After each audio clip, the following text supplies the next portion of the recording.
मेरे पिताजी ठीक तो हो जाएंगे ना? उनके अलावा हम दोनों भाइयों का इस दुनिया में कोई भी नहीं है। देखिए, मैं जानता हूं कि यह घड़ी आपके परिवार के लिए बहुत मुश्किल है, परंतु अभी हम कुछ कह नहीं सकते। ऐसा कहकर डॉक्टर ऑपरेशन थिएटर की ओर चल पड़ा। मोहन और जगदीश का दिल जोर जोर से धड़क रहा था और इसी के साथ ऑपरेशन थिएटर की लाल बत्ती बंद हुई, दरवाजा खुला और डॉक्टर बाहर आए। देखिए, हमने साम दाम दंड भेद सब कुछ करके देख लिया। यह आपके पिता का आखिरी समय है। आप चाहें तो उनसे मिल सकते हैं। दोनों भाइयों का दिल बैठ गया। दोनों जैसे तैसे करके अपने पिता के पास पहुंचे। तुम्हारी माँ तो तुम्हारे बचपन में ही हम सबको छोड़कर चली गई थी। अब मेरा भी समय आ गया है मेरे बच्चों। तुम्हारे दादा की विरासत को मैंने खूब आगे बढ़ाया। बच्चों, मैं जिस नई कंपनी के प्रोजेक्ट पर काम कर रहा था, उसे तुम दोनों मिलकर आगे ले जाना। गांव में बहुत उन्नति आएगी। और हाँ, कभी भी एक दूसरे का साथ मत छोड़ना। ऐसा कहकर पिता उन दोनों को प्रॉपर्टी के कागजात देता है। मैंने ये प्रॉपर्टी तुम दोनों में आधी आधी बांट दी है। जगदीश बेटा, तुम बड़े हो, अपने छोटे भाई मोहन का ध्यान रखना बेटा।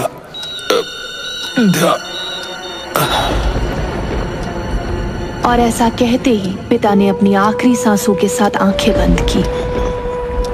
पिताजी, पिताजी, आप हमें छोड़कर चले गए। पिताजी! रो मत मेरे भाई, रो मत। आज से मैं ही तेरे पिता समान हूं। अपने छोटे भाई को संभालते हुए जगदीश अस्पताल की सारी फॉर्मेलिटी पूरी करता है। उसके बाद अपने पिता का अंतिम संस्कार। उस दिन के बाद से दोनों भाइयों का कोई सहारा नहीं था। अभी मोहन काफी छोटा था, इसलिए जगदीश ही उसकी देखभाल करता। पिता ने प्रॉपर्टी में दोनों भाइयों को कितना और क्या हिस्सा दिया था, ये उन्होंने अभी तक देखा भी नहीं था, क्योंकि दोनों भाई एक दूसरे से बहुत प्यार करते थे और उनके बीच प्रॉपर्टी का कोई लालच नहीं था। धीरे धीरे समय बीता। अब मोहन भी बड़ा हो रहा था और कुछ ही समय बाद जगदीश की भी शादी हो गई। जगदीश की पत्नी शारदा बहुत ही ज्यादा चालाक औरत थी। ये पैसा, ये दौलत, ये नाम और ये शोहरत, इतने अमीर घर में शादी हुई है मेरे तो भाग ही खुल गए। इतने में ही मोहन शारदा के पास आया। भाभी, खाना बन गया है क्या? जल्दी से खाना लगा दो, बहुत तेज भूख लगी है। मेरी फ्लाइट का टाइम भी हो रहा है। जब देखो मुंह उठाकर खाना ही मांगता रहता है। मैं क्या इसके बाप की नौकर हूँ? भाभी, क्या सोच रही हो? अरे देवर जी, लाती हूँ। बैठो बैठो। अब तो विलायत जा रहे हो, भूल जाओगे हमें तो वहां जाकर। भैया ही तो मुझे जबरदस्ती भेज रहे हैं। कह रहे हैं कि बिजनेस की पढ़ाई करके आओ। मेरा तो बिल्कुल भी मन नहीं है जाने का। मोहन खाने की टेबल पर बैठा था। शारदा खाना परोस रही थी। इतने में जगदीश भी वहां पहुंचा। सारी तैयारी हो गई है मोहन? जी हाँ भैया, सब तैयारी कर ली है। अब मेरा तो बिल्कुल भी मन नहीं कर रहा है आपको और भाभी को छोड़कर यहाँ से जाने का। अरे, तू ये कैसी बातें कर रहा है रे? तू पढ़ लिख लेगा अच्छे से तो बहुत अच्छा रहेगा। कल को तुझे ही तो वो कंपनी चलानी है। पिताजी का सपना मिलकर पूरा करना है, समझा? मोहन अपने भाई को गले लगाता है और कुछ ही देर बाद विलायत जाने के लिए रवाना हो जाता है। यहाँ दूसरी तरफ शारदा के मन में ढेर सारी बातें आने लगी। मोहन विलायत से पढ़कर आएगा तब उसके हाथ में कंपनी की बागडोर चली जाएगी। कुछ ही सालों बाद मोहन की शादी भी हो जाएगी, तो फिर उसकी पत्नी इन सब पर राज करेगी और मैं ऐसे ही उसके और उसकी पत्नी के लिए खाना बनाती रह जाऊंगी। मैं और मेरे बच्चे तो सिर्फ उस मोहन के पैरों की जूती बनकर रह जाएंगे। एक ये मेरा पति तो भाई के प्यार में अंधा हो चुका है। ऐसा मैं नहीं होने दूंगी। ऐसे ही दिन बीते। जगदीश रोजाना मोहन को फोन किया करता था, उसका हाल चाल पूछता था। कुछ समय बाद शारदा गर्भवती हो गई। अरे शारदा, आज तुमने मुझे बहुत ही बड़ी खुशखबरी सुनाई है। मैं अभी मोहन को फोन करके बताता हूँ कि वो चाचा बनने वाला है। देखना वो खुशी से पागल ही हो जाएगा। और कुछ समय बाद वैसे भी उसकी पढ़ाई पूरी हो जाएगी। रुक जाइए, हर वक्त सिर्फ मोहन मोहन करते रहते हैं। आपका कोई अपना परिवार है या नहीं? मैं आपकी पत्नी हूँ, कल को आप बाप बन जाओगे। उसकी जिम्मेदारी आपको है या नहीं है? या सिर्फ अपने भाई के पीछे पीछे घूमते रहोगे? ये तुम क्या कह रही हो शारदा? क्या मैं तुम्हारी जिम्मेदारी नहीं उठाता? और वो मेरा भाई है, उसे मैं कैसे छोड़ सकता हूँ? कल को जब उसका परिवार होगा ना अपना, तब वो आपके पैरों में नहीं गिरेगा, बल्कि आपको अपने पैरों की जूती बना लेगा। इस बात को याद रखना। वो एक सांप है, उसे जैसे ही मौका मिलेगा डस लेगा आपको। मेरी बातें आपको बुरी लग रही होंगी ना? लग रहा होगा कि मैं भड़का रही हूँ, लेकिन मैं आपको आईना दिखा रही हूँ। यही सच है।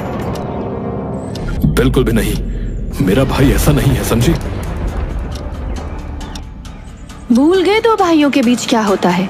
इससे पहले वो आपकी जायदाद हड़पे, आप उसे बेदखल कर दीजिए। आपके बच्चे दर दर भटके, उन्हें खाने को ना मिले, उससे पहले उसे बेदखल कर दीजिए। मैं कह रही हूँ।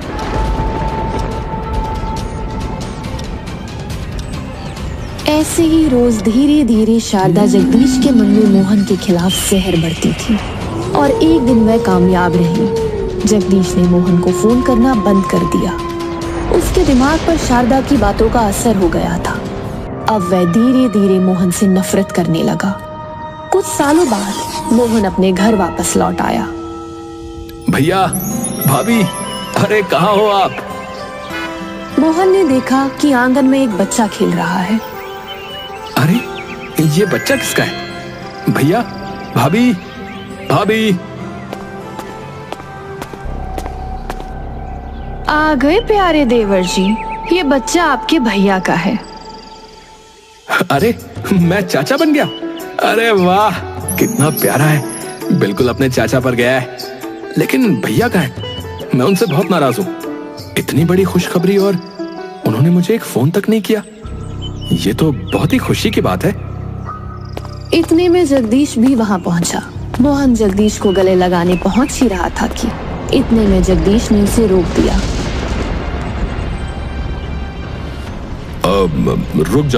रुक जाओ मोहन, सुनो मेरी बात। ये घर तुम्हारा नहीं रहा अब। अरे मैं इतने सालों बाद आया हूं भैया, क्या आप मुझसे नाराज हो? बताओ ना, जो आप ऐसी बातें कर रहे हो। देखो, मैंने तुम्हें पिताजी की जायदाद से बेदखल कर दिया है। तुम्हारे हिस्से की सारी जायदाद अब मेरे बेटे अर्जुन के नाम हो गई है। और सुनो, मैं इतना भी निर्दयी नहीं हूं। नदी के पास वाली जो झोपड़ी है वो मैंने तुम्हारे नाम की है। मोहन के दिल पर पहाड़ टूट पड़ा। अरे पर मुझे कुछ समझ में नहीं आ रहा भैया, ये अचानक से आप क्या कह रहे हैं और ये सब कैसे, क्या हो गया है? तुम्हें कुछ भी समझने समझाने की जरूरत नहीं है। तुम यहां से निकलोगे या मैं तुम्हें धक्के मारकर निकालूं? मोहन अपना बैग उठाकर वहां से अपनी झोपड़ी की तरफ चला गया। नदी किनारे बैठकर वो बहुत देर तक सोचता रहा। अचानक से भैया को क्या हो गया? मेरे यहां आते ही जायदाद और पैसों की बातें करने लगे। और उनका बेटा अर्जुन, उन्होंने फोन करके मुझे अर्जुन के बारे में बताया भी नहीं। और अब तो उन्होंने मुझे घर से भी निकाल दिया। एक पल में ही मेरे साथ ये सब क्या हो गया? मैं तो बहुत खुश था कि इतने सालों बाद मैं वापस लौटा हूं, अपने परिवार के साथ में ढेर सारा समय बिताऊंगा। लेकिन यहां पहुंचकर तो पता चला कि मेरे परिवार ने मुझे अपनाने से ही इनकार कर दिया है। खैर, आज से यही झोपड़ी है मेरा घर। पर मैं इसमें रहूंगा कैसे? झोपड़ी में ना तो बिजली की सुविधा थी और ना ही खाना बनाने की। पानी के लिए बहती नदी के अलावा कोई और रास्ता नहीं था। अब मोहन गरीब भाई बन चुका था। जीवन गुजारने के लिए उसे कुछ ना कुछ तो करना ही था। वो अपने पिता के दोस्त मुंशी से जाकर मिलता है। मोहन बेटा, मुझे क्षमा करना, मैं तुम्हारी कोई सहायता नहीं कर सकता बेटा। तुम जानते ही हो कि मैं तुम्हारे भाई की ही कंपनी में कार्य करता हूँ। अगर उन्हें पता चला कि मैंने किसी भी तरह से तुम्हारी सहायता की है बेटा, तो वो मुझे निकाल देंगे। अब तुम तो जानते ही हो, मेरी बीवी बच्चे हैं। अगर मैं कमाऊंगा नहीं तो उनका क्या होगा बेटा? मैं समझ सकता हूँ काका। न जाने भैया को क्या हो गया है। मेरे पास थोड़े से भी पैसे नहीं है, वरना मैं शहर जाकर ही कुछ काम कर लेता। चलिए कोई नहीं मुंशी काका, नमस्कार, मैं चलता हूँ। मोहन निराश होकर वापस लौट आया। वापस शहर जाने के लिए भी पैसों की जरूरत थी, लेकिन मोहन की जेब बिल्कुल खाली थी। अब 3 दिन बीत चुके थे, लेकिन मोहन ने कुछ भी नहीं खाया था। उसकी जिंदगी बद से बदतर होती जा रही थी। वो मंदिर के बाहर बैठा था। तभी उसने देखा कि मंदिर के बाहर उसकी भाभी है, जो उसकी तरफ चल कर आ रही है। ये रहा मेरे पति का गरीब भाई, किसी भिखारी जैसी हालत बना रखी है अपनी। ये लो, जाकर 2 समोसे खरीद लेना अपने लिए। मोहन की हालत पर हंसते हुए शारदा वहां से चली गई। मोहन ने देखा कि शारदा उसके मुंह पर 10 रुपए का नोट फेंक कर गई है। मोहन के पास कोई रास्ता नहीं था। मोहन उन पैसों को उठा लेता है और जाकर समोसे खरीद कर खा लेता है। आज मुझे इस 10 रुपए की कीमत समझ में आई है। 3 दिन के बाद मैंने कुछ खाया है। मोहन की आंखें नम हो गईं। मैं तो विदेश गया था बिजनेस की पढ़ाई करने, लेकिन वो पढ़ाई मेरे किसी काम की नहीं।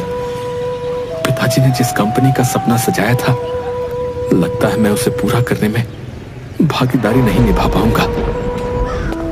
लेकिन मोहन हार नहीं मानता। वो अपने हालातों की वजह से बहुत मजबूर था, लेकिन फिर भी वो अपने भाई की कंपनी में जाने का फैसला करता है। इस भिखारी को अंदर किसने आने दिया? जल्दी से इसे यहां से निकालो। लेकिन सर, मेरी बात तो सुनिए। इस समय हमारी कंपनी बहुत घाटे में जा रही है और छोटे मालिक तो विदेश से पढ़ाई करके आए हैं। इन्हें सारे दांव पता है बिजनेस के बारे में।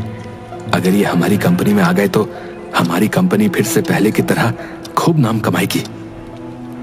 सुनो मेरी बात, सबसे पहले तो उसे छोटे मालिक बोलना बंद करो, समझे? वरना मैं तुम्हारी जबान खींच लूंगा। अगर हमारी कंपनी घाटे में जाती है तो जाने दो, मुझे उससे कोई फर्क नहीं पड़ता। भैया, आप मुझसे इतनी नफरत करते कि पिताजी के सपने को डूबता हुआ छोड़ना चाहते? मेरा यकीन कीजिए, मैं पूरी ईमानदारी से अपना काम करूंगा। चाहे मुझे थोड़े पैसे कम दे देना, कम से कम उन पैसों से मैं 2 वक्त का खाना तो खा पाऊंगा। ये सुनकर जगदीश का मन पिघल गया। वो मैनेजर को हाँ का इशारा करते हुए वहां से चला गया। मुबारक हो मोहन बाबू, कल से नौकरी पर आ जाना।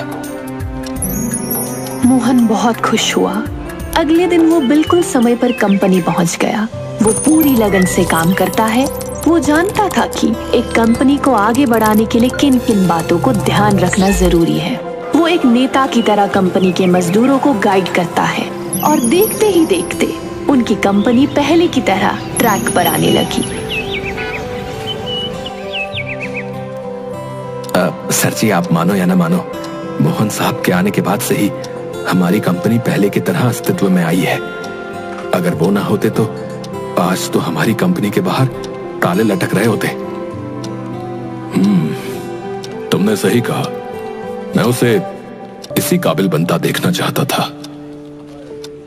सब जानते थे कि जगदीश के मन में कहीं ना कहीं मोहन के लिए प्यार अब भी जिंदा है, लेकिन वो उसे कभी बाहर नहीं आने देता था। लेकिन इस बात से शारदा बहुत नाराज थी।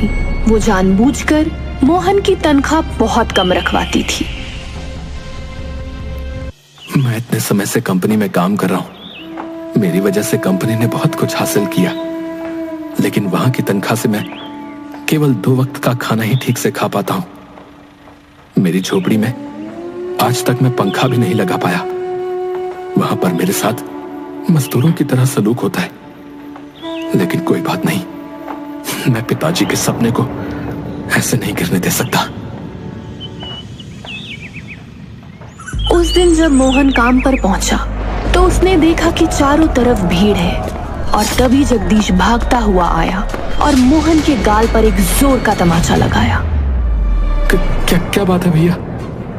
भाई मत बोल मुझे, भाई मत बोल मुझे। जिस थाली में खाते हो उसी में छेद करते हो। गद्दार कहीं के हैं? सही कहती थी शारदा तुम्हारे बारे में। मुझे कुछ समझ में नहीं आ रहा भैया, आप ये क्या बोल रहे हैं? कंपनी के अकाउंट से 20 लाख रुपए गायब हैं, 20 लाख रुपए। बताओ वो पैसे कहां गए? अय्याशी में तो उड़ा दिए होंगे तुमने, है ना? मैं बहुत गरीब हूं भैया, आप मेरी झोपड़ी में जाकर चेक कर लीजिए, उसमें आपको 1 रुपया भी नहीं मिलेगा। मैं नहीं जानता कि आप किसकी बातें कर रहे हो। अब आखिरी बार लॉकर की चाबी मैंने आपको ही दी थी मोहन साहब, उसके बाद से पैसे गायब हैं। भैया मुझे फंसाया जा रहा है, मैं सच कह रहा हूं, ये सब मैंने नहीं किया है। मैं कुछ भी दूध का दूध और पानी का पानी नहीं करना चाहता, समझे? वरना तुम और भी नीचे गिर जाओगे मेरी नजर में। मैं कहता हूं निकल जाओ ये गांव छोड़कर, हमेशा हमेशा के लिए चले जाओ यहां से।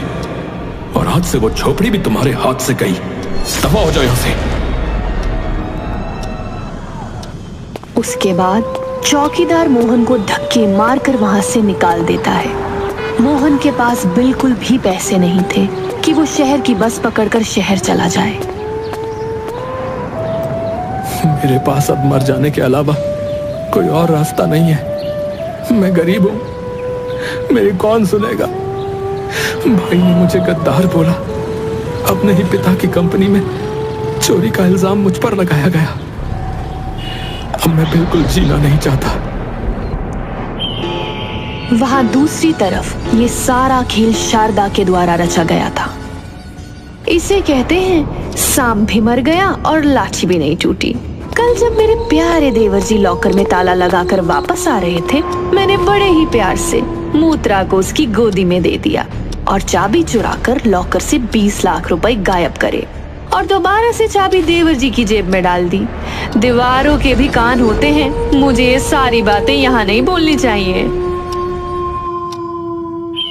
रात काफी हो गई थी। शारदा जगदीश को खाने के लिए बुलाने गई। इतना जहर खिला दिया, क्या वो काफी नहीं है? ये कैसी बातें कर रहे हैं आप? क्या हो गया है आपको अचानक? क्या हो गया? क्या कह रही हो? तुमने ही लॉकर से 20 लाख रुपए चुराए हैं और इल्जाम मेरे भाई पर लगा दिया।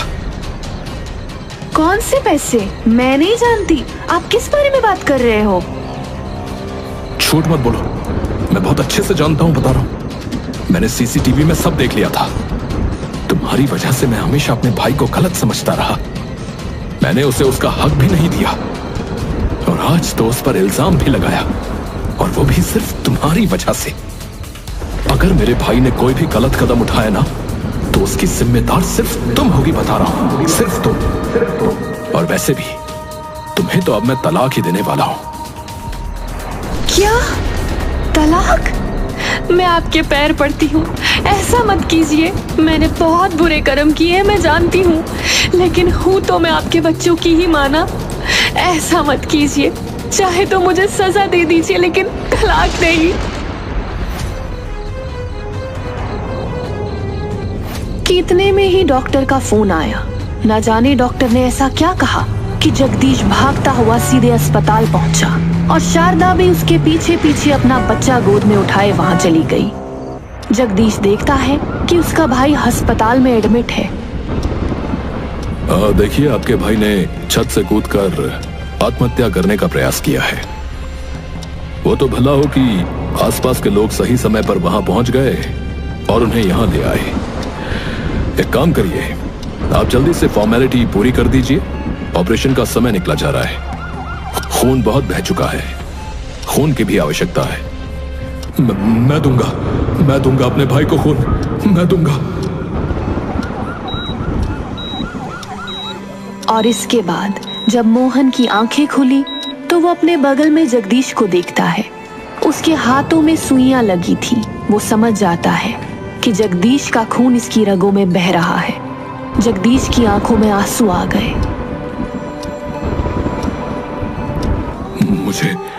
मुझे माफ कर दे मेरे भाई, मुझे माफ कर दे। तेरी भाभी की वजह से मैंने तुझ पर बहुत शक किया रे। तुझे हमेशा नकारता ही रहा, लेकिन अब मैं उसे तलाक दे रहा हूं। तू चिंता मत कर। ऐसा मत कीजिए भैया। जो हुआ वो तो भाग्य का खेल था। भाभी की इसमें कोई गलती नहीं है, पर मेरे खातिर आप ऐसा मत कीजिए। देख रही हो, हैं? देख रही हो ना, जिसके लिए तुमने मेरे मन में इतना जहर भरा, इतना बुरा सलूक जिसके साथ हुआ, वो आज कितनी बड़ी बड़ी बातें कर रहा है। तुम्हारे लिए तुम्हें बचा रहा है वो।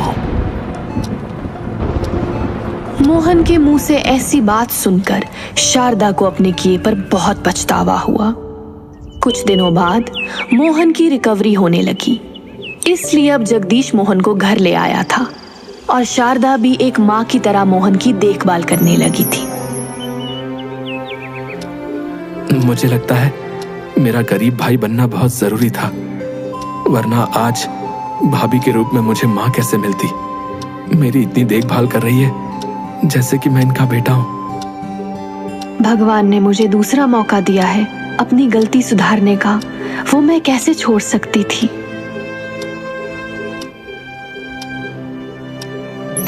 और अब एक बार फिर से मोहन और जगदीश के बीच का प्यार लौट आया। अब उनका हंसता खेलता परिवार खुशी खुशी जीवन जी रहा था। दोनों भाई मिलकर कंपनी का नाम खूब रोशन कर रहे थे और कोई भी अमीर या गरीब भाई नहीं रहा, बल्कि ये बंधन अब और भी ज्यादा गहरा हो गया था।